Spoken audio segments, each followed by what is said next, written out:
السلام عليكم، ازيكم؟ عاملين ايه؟ يا رب تكونوا بخير.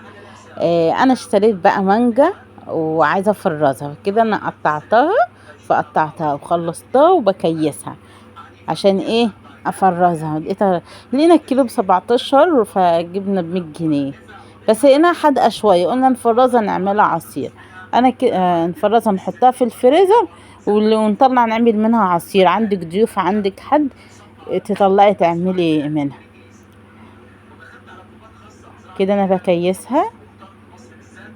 هم عمل حوالي 3 اكياس وخليت شوية عملتهم عصير في نفس اليوم.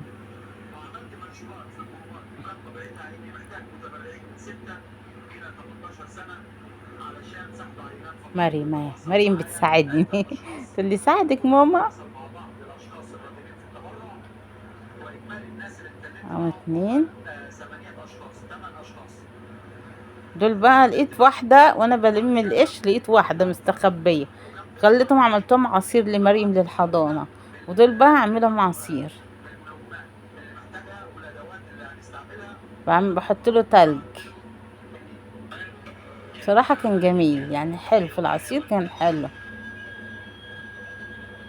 بس كده بقى عملنا العصير وصبيناه ونزلنا بقى تحت لحماته، واحنا خدنا هنا. كان ما شاء الله عمل كمية. ما تنسوناش بقى في اللايك والشير والاشتراك